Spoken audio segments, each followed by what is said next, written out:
Hi there, it's Caterina Barregar. I'm a relationship transformation coach, an empath, and a Reiki master. And I'm really happy that you're here today, so welcome. Let's just take a deep breath in and get ourselves situated so that you can just relax into this whole process. Before we go anywhere, I just want us to arrive and just be, okay? You don't need to do anything special right now. You don't need to be anywhere. You have nothing else to do right now. This is a dedicated time just for you. Just notice where you're sitting or lying right now, okay? Notice your body being supported, whether it's in a chair, whether you're lying on the floor, whether you're lying in bed. Just notice where you are.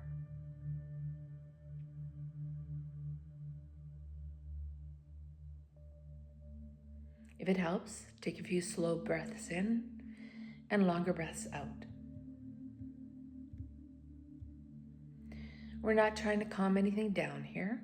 We're just letting our system know that you're here. So you let your system know that you're here. And it's okay to be here. It really is. So find a position that feels good for your body. And if it helps, close your eyes. Or just simply soften your gaze. You know that gaze where nothing's really quite in focus? Just do that maybe.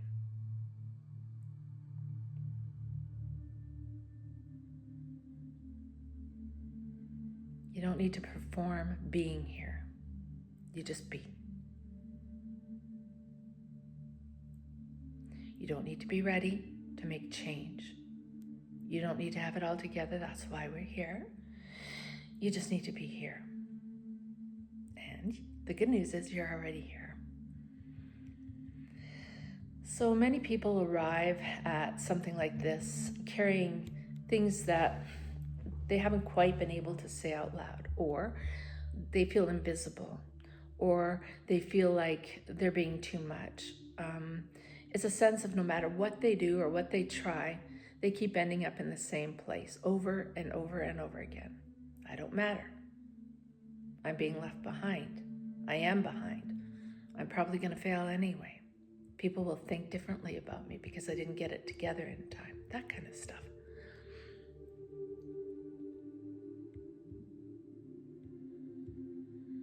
If any of that landed with you in your body just now, that's okay. You don't have to do anything with it yet. Just be with it right here. Just let it be there where it is in your body. And I want to be really clear about something before we keep going here. Nothing in this particular seminar is about fixing you. None of my coaching is about fixing you either. Nothing here is about motivation, discipline, or becoming a better version of yourself. That's not what this is about. Because here's what I know after years and years of doing this work. If effort and if insight or trying harder were enough, you would not still be struggling in the same patterns. So that's not where we're starting. We're starting here with a gentle place, okay? We're starting with an understanding that you have been doing everything the best that you could with everything that you had at every single point along the way in your life. I'd like to offer you right now a small practice before we go any further from here. It's just a small moment of noticing honesty.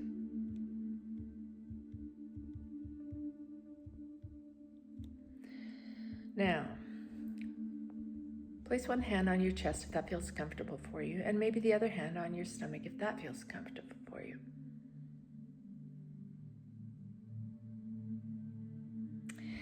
Just feel into that, and now just notice what's actually here right now. Not what you think should be there, but what is actually here.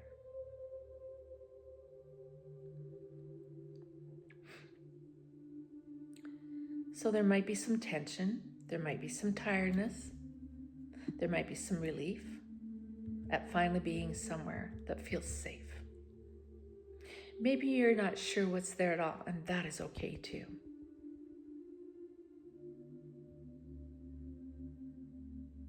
Now I want you to quietly say to yourself, I'm here, I am with myself right now. It's the best place to be.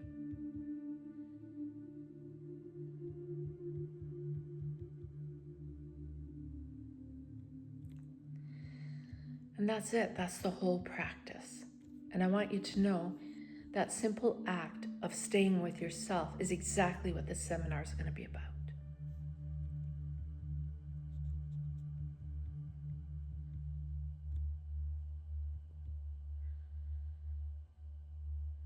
Okay, I'll see you in a moment. So for the second part of this, there are, I think, 5 or 6 parts here.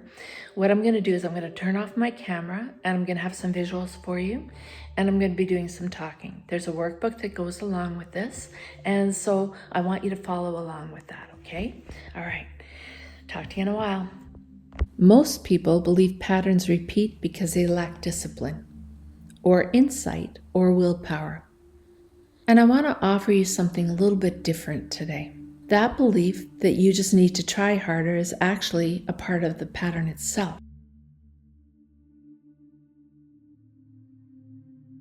Patterns repeat because your nervous system learned through experience, not through logic, not through understanding, but through experience. Long before you had the words for any of it, your body was already learning. It learned what led to connection, it learned what led to withdrawal, and it learned what led to safety.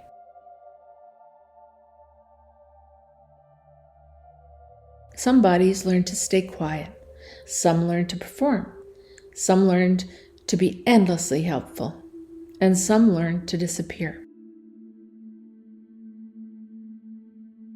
These were not choices, these were adaptations. Your system doing exactly what it was designed to do, keeping you safe as possible at all times. I want to take a moment to share something personal with you here, because I think it matters that you know that this work isn't just something I studied. It's something I actually lived. I spent years and years attracting relationships that confirmed one thing, that I didn't matter. Friendships, romantic relationships, people I trusted. And for a long time, I couldn't understand why. I was trying, I was caring, and I was showing up. But I just didn't understand why that wasn't working right. But somewhere along the way, very early in life, I learned to make myself very small. I learned that shrinking was safer than being seen. I learned that needing things made me difficult. So I adapted. I became someone who gave more than she received, who stayed longer than she should have, who explained away things that deserved to be deal breakers. And I remember at one point feeling like this beautiful tree that had slowly shriveled up and died. And the most painful part, I hadn't even noticed that it was happening.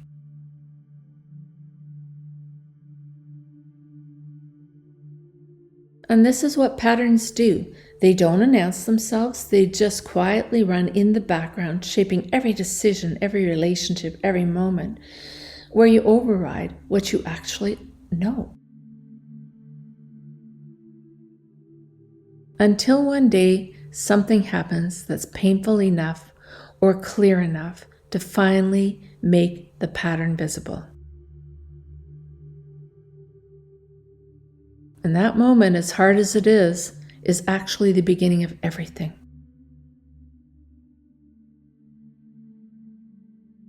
Okay, so we're going to slow this down just a little bit now. Open your workbook to section 2 if you have it with you.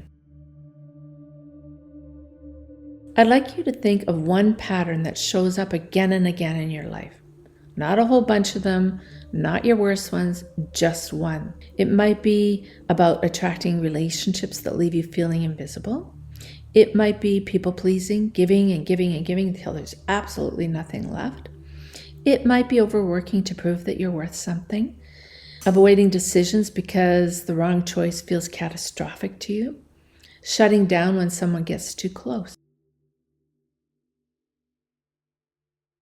Don't analyze it. Don't judge it. Just name it.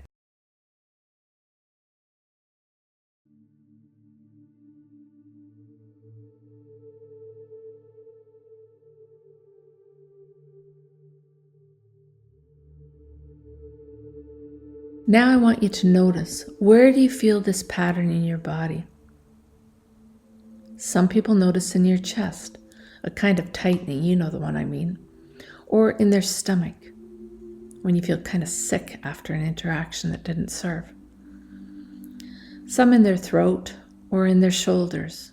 Just notice. You don't need to change anything. You're just noticing right now.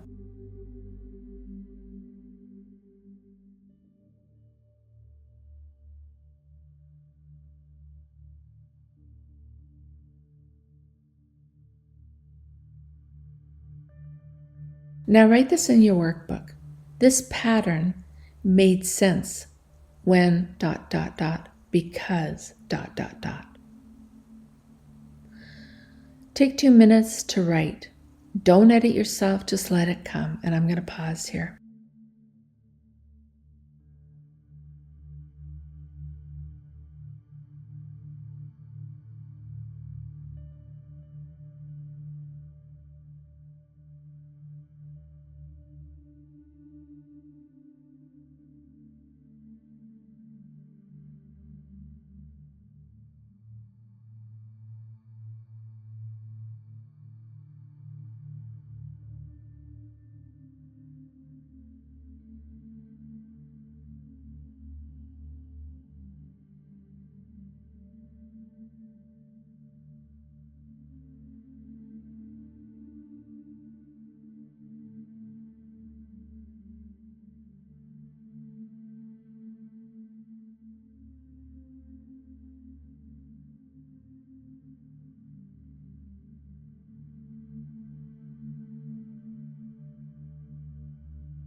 Now, I want to offer you a different question. Not the one you probably ask yourself 100 times. Why do I keep doing this? But this one instead. What did this protect me from? Pause 5 seconds. Patterns are not evidence that something is wrong with you. They are survival intelligence that never got updated. Sort of like a computer update. You've got the update. It's in your box there that tells you need to update it, but you don't do it. And so after a while, your computer gets sluggish, it gets slow, it doesn't work right. Same kind of thing. This is survival intelligence that did not get updated. You don't shame survival, you understand it. And I think you know what I'm talking about. And slowly, with care, you update it. Your first journal prompt to take with you. This pattern made sense when ... because ... Don't force it. If nothing comes up right away, just sit with the question, okay? Because it will come when you go over this workbook again, or the question again. Sometimes the answer arrives later, in the shower, on a walk, or just before sleep. The question itself is doing something.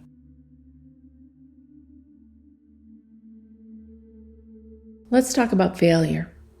because I think that most of us have been taught to think about it in the wrong way. We think fear of failure is about getting something wrong, about a bad outcome, about a mistake. But in my experience, both personally and in the work that I do with clients, fear of failure is almost never about the practical outcome. It's about emotional risk. For many of us, failure once meant something deeply painful, not just disappointing, but actually painful. Disappointment that lingered for a long time, maybe even years. Withdrawal of love or care. Being left alone with feelings that were too big to carry. Losing safety in a relationship that mattered. And I don't know if you know this, but your body remembers this. Even when your mind has moved on, your body remembers.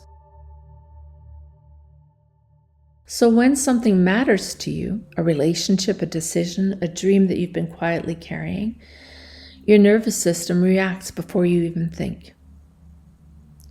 It doesn't ask, can I do this? It asks, is this safe emotionally? And when the answer feels uncertain, what do? That's when the survival response appears. Fight, flight, freeze, fawn. I want to share something honest with you here. I know both of these responses intimately. There were times in my life when I pushed harder than any human should have had to push. Through a marriage that was slowly diminishing me, through financial pressure that felt crushing, through attempts to set boundaries with people who met every single boundary with more manipulation, more pushing, and more lies. And yet, I kept going. I kept trying. I kept believing that if I just worked harder, loved better, tried differently, something would change somewhere along the line. And then there were the other times where I completely pulled away. When the risk of trying again felt too great, when the thought of failing, not just for myself but for my children, was so overwhelming that staying still felt safer than moving forward.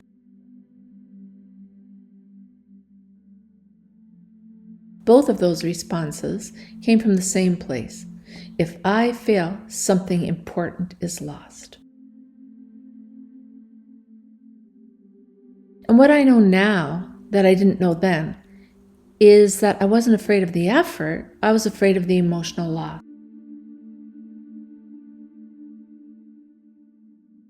This is why pressure makes everything worse. Pressure tells the nervous system something is at stake, and the nervous system responds by tightening, not by opening. So the harder you push yourself, the more contracted everything becomes. And the more contracted you are, and the harder it is to access clarity and courage, the trust that you actually need. And it isn't a character flaw. This is biology. So here's another guided exercise for you.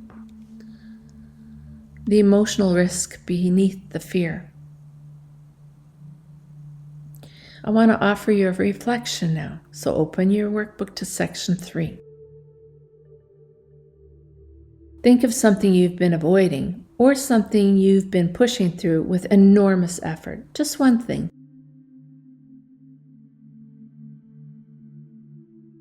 Now I want you to ask yourself gently, not what if this doesn't work out practically, but instead ask yourself this. What am I afraid would happen emotionally if this didn't work? What would that mean for you? What would that mean about your worth?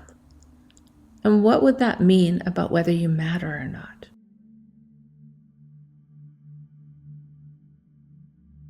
Write your answer in your workbook. Don't edit it. Don't make it sound better than it is. Just write what is actually there. Don't try to analyze it. Just write.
So, whatever came up for you just now is really important information.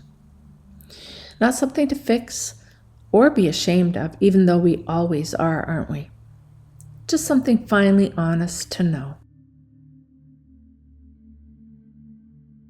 Because when you can finally name what you're actually afraid of, you can stop fighting a shadow and you can start working with something real. Here's your second journal prompt. When I'm afraid of failing, what I'm really afraid of losing is ... Sit with that one for a moment. It might surprise you what comes up.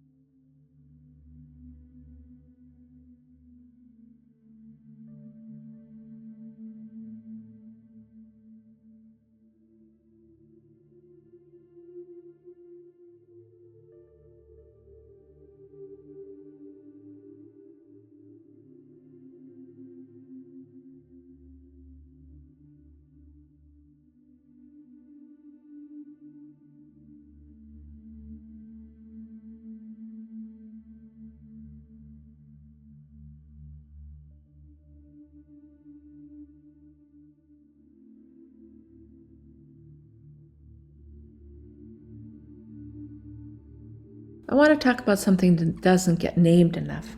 Something that happens so gradually that most people don't even realize that it's happening until it's already gone. I call it self-abandonment.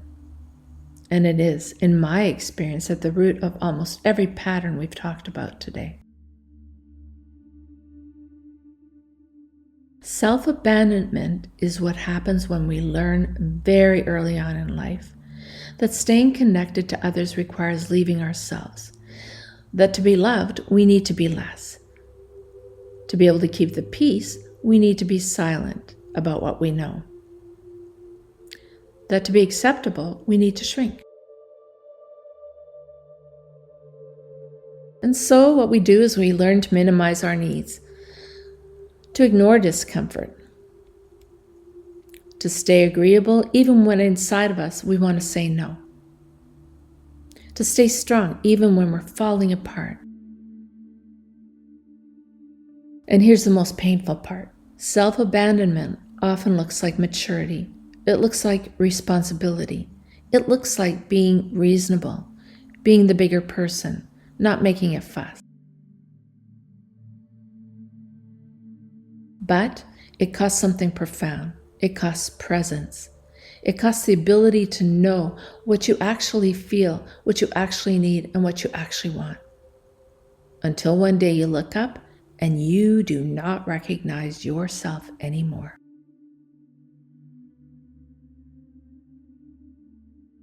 I want to share something with you. There was a period in my life where I had abandoned myself so completely that my body finally said, enough. The grief that I carried for too long, the grief from a marriage that diminished me, from relationships that confirmed that I didn't matter, to betrayal so painful that I still find it difficult to speak about. That grief settled into my body. So I lost a lung because that's where grief lives, is in your lungs.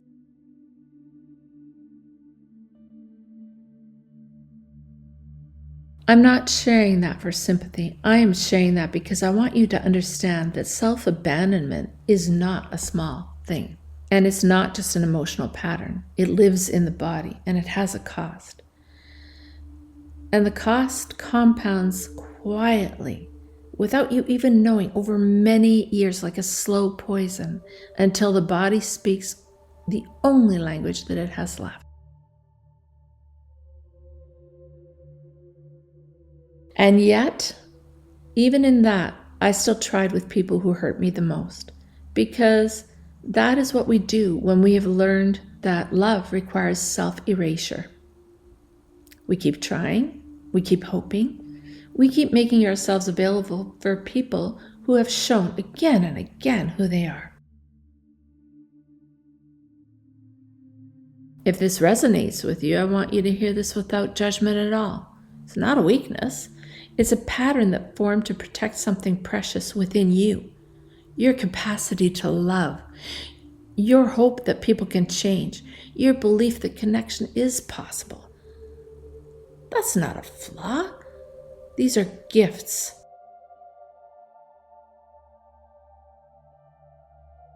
Okay, so here's another practice for you now.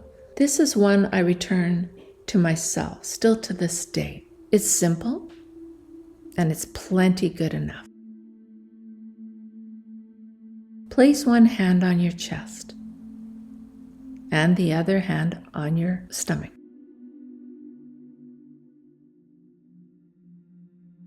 Notice what's there, not to fix it and really not to understand it. That's not the purpose of this. Not to make it go away, just to notice and acknowledge. I'm here. I'm with myself right now. That's all you need to be right now.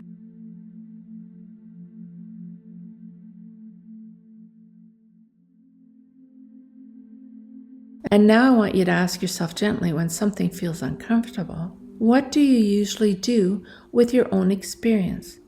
Do you talk yourself out of it? Tell yourself that you're being too sensitive? Override it and push through? Distract yourself until it passes? Just notice here, no judgment, just honest noticing.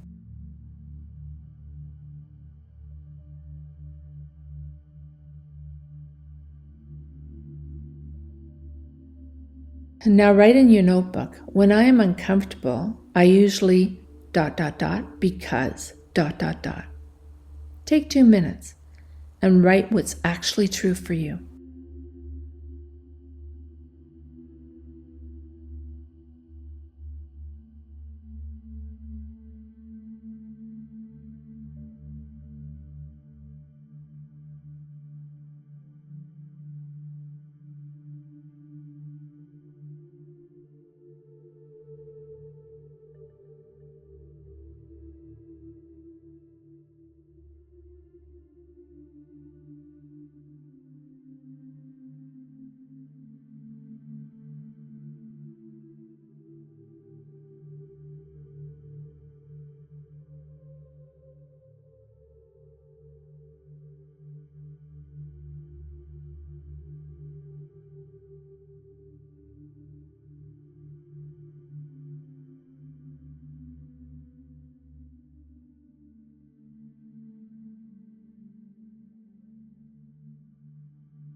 Healing doesn't begin with confidence. It does not begin with boundaries. It begins with staying in the moment with yourself. Staying with sensation, staying with the discomfort, staying without fixing. I found myself back through stillness, through sitting quietly with what there was instead of running away from it, through nature, the kind of beauty that just asks nothing of you and gives you everything in return. Nature loves us. through cooking and baking for the people that I love. Small, tangible acts of care that remind me that I'm still here, still capable of warmth, still capable of nourishing something. Returning to yourself rarely looks dramatic. It takes time. It looks like one quiet choice at a time, one moment of staying instead of leaving.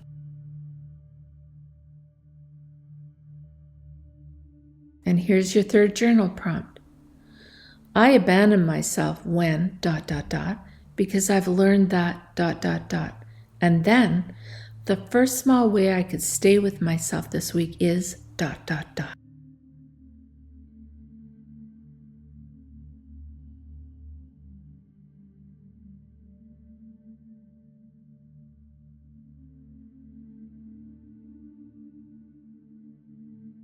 Change doesn't begin when patterns stop. It begins when you notice them earlier. There's always a moment before reaction, a tightening somewhere in the body. And as you do this practice, you'll notice it more and more. There's a rush of heat or a collapse inward, or an urge to speak, to flee, to fix, to disappear. That moment, that split second before everything moves, is the pause. Not calm, not control, just awareness.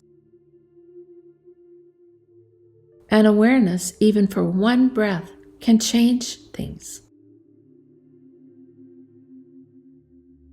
Let me share something I've learned about myself. When I feel reaction rising, when I sense that something is about to pull me off center, I go quiet. Not because I have nothing to say, not because I'm putting a wall up, but because I have learned that silence is often the most powerful response available to me. No reaction is a reaction.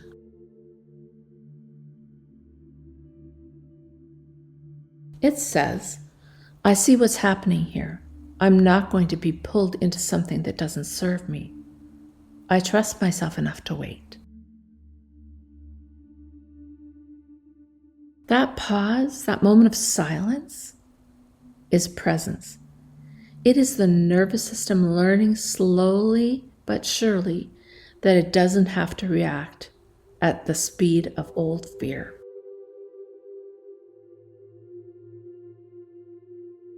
Here's a guided meditation for you about finding the pause.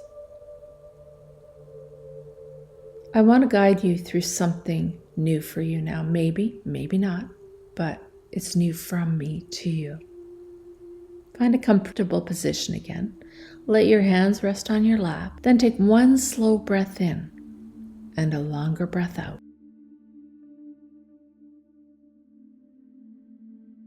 Now bring to mind a recent moment where you felt a reaction rising. It doesn't have to be dramatic. Maybe someone said something that stung. Maybe a situation felt suddenly out of control. Maybe you felt that familiar tightening that we all feel. That signal that something old is being activated.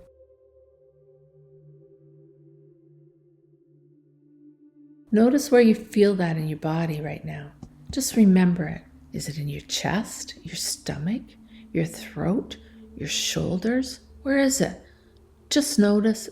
Don't expect it changes. You're just here to notice right now.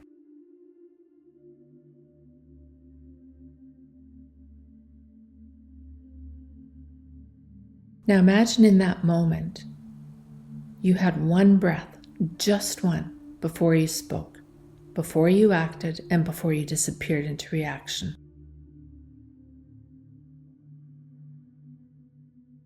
What might that one breath have made possible for you? Maybe not a solution, maybe not the perfect response. Maybe it's just about space.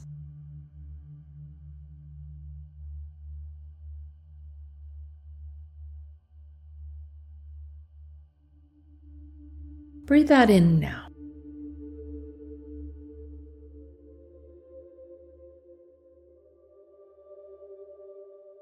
and breathe out anything that really doesn't belong to you in this moment.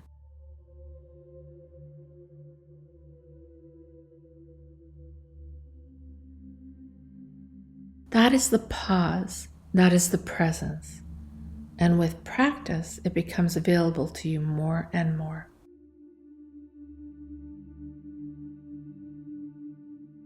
Now let's talk about what happens after things go wrong, because they will, let's be real. Patterns don't dissolve overnight. There will be moments when you will react before you pause, where you will abandon yourself before you even notice, where you will slip back into something familiar and very old. And what you do with that moment after matters more than the slip itself. Most people punish themselves.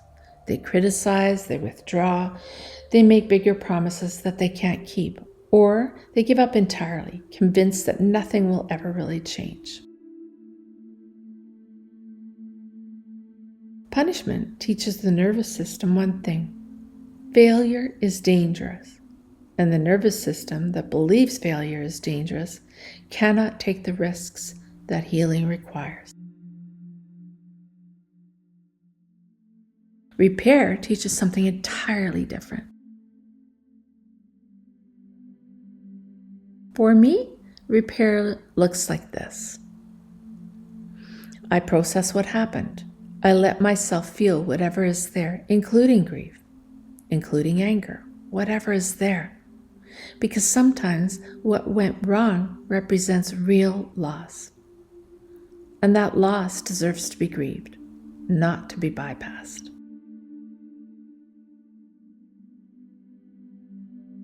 And then I look for solutions, because that's what I am as a solution-focused coach. And then I look for solutions within myself too.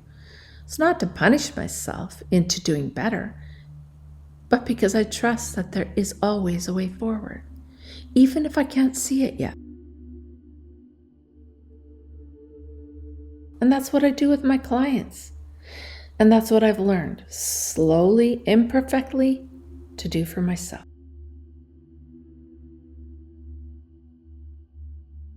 Repair can sound like this: that didn't go as planned, and I'm still here. Say that to yourself a few times. About something recent. Something small is just fine.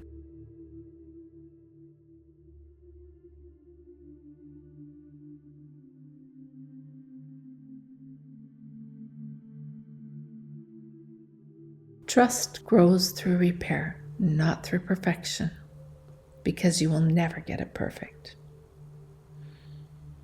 Here's your next journal prompt. After things go wrong, I usually ... What I am learning to do instead is ...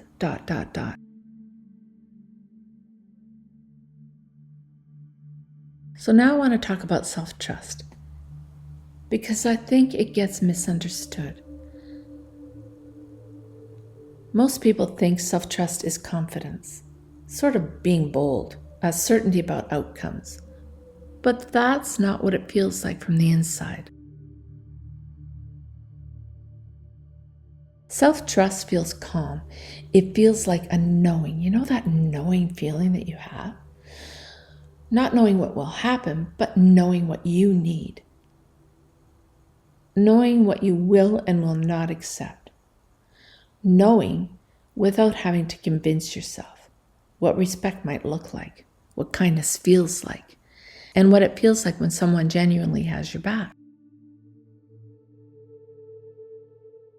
I know what I want in my relationships now: respect, kindness, love, compassion, and inclusion. A feeling of being welcomed exactly as I am. Not the version of me that shrinks, not the version of me that performs, just me, because that is plenty good enough.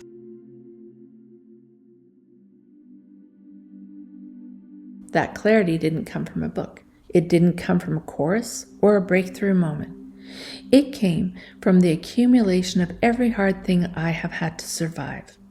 There are many more things that I could tell you about, but we really don't have time in this seminar for that.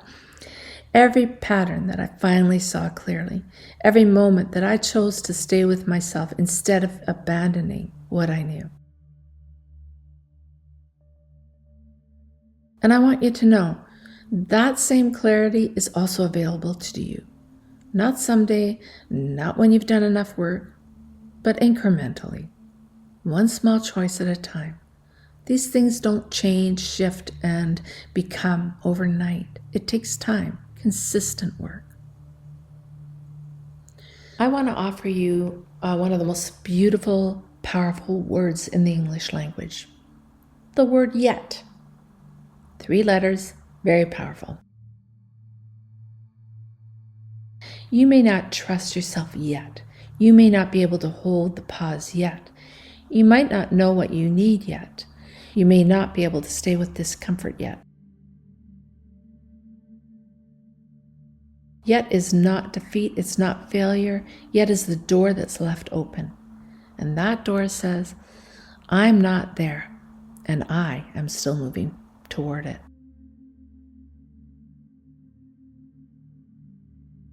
The one word that changes the entire relationship between where you are and where you're going. Now I want to leave you with a final reflection, choosing yourself.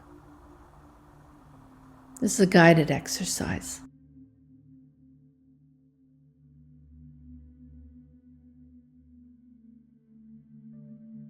Open your workbook to the last section.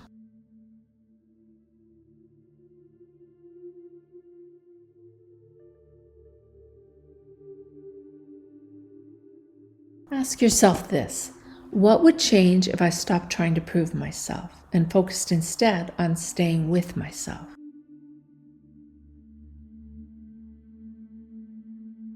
Not a big answer, not the life plan, not your 5-year plan, just one thing, one relationship, one pattern, one place where you could choose yourself just a little bit more than you did yesterday.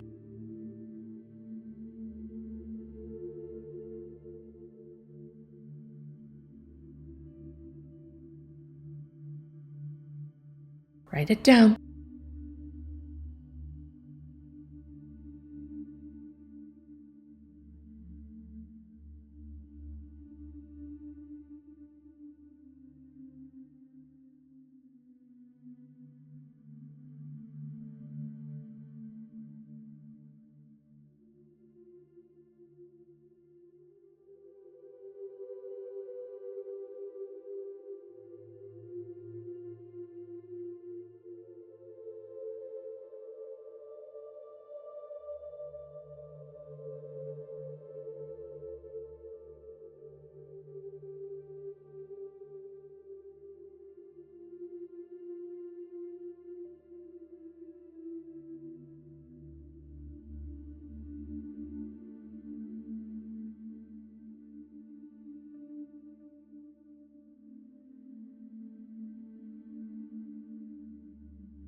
Patterns can shift, patterns can change.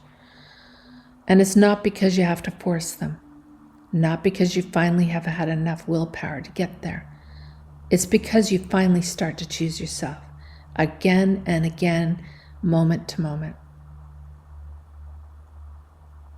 in really small, believable ways. One breath, one pause, one moment of staying instead of leaving. That's how it happens. That's how it happened for me. And that's how it can happen for you.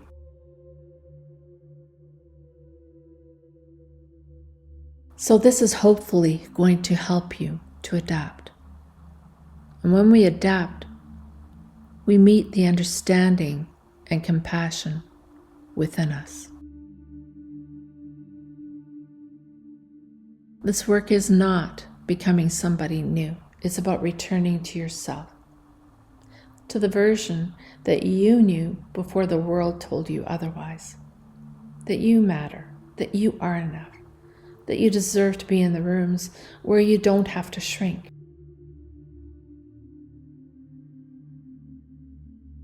And I've got your back in this. I hope that today, even in some small way, you felt that. What you've learned today, I hope, is that you're not broken. You've adapted. You've adapted one slow to breath all the before different things that have happened in your life, to all of the different scenarios and types of interactions that you've had. If something in today's seminar stirred something in you, if you felt like some kind of tiny baby shift happened, even slightly, I want you to know that this work does not have to stop here. This work is not. I offer a 45-minute discovery session where we can explore what's keeping you stuck and what's possible for you. You can book it through my Calendly link just below the video, and I look forward to meeting you. Or you can book it through my upcoming Google link. Told you otherwise. Thank you for listening with honesty and for working through your workbook and for answering some of those very important questions for yourself. You deserve Thank you for just being here. Where you don't have to shrink. I really appreciate it, and I have loved showing you what I do and how I do it. And I have your back in this. And I hope that today, even in some small way, you felt that. So let's take one slow, deep breath before you go, and exhale with a longer breath.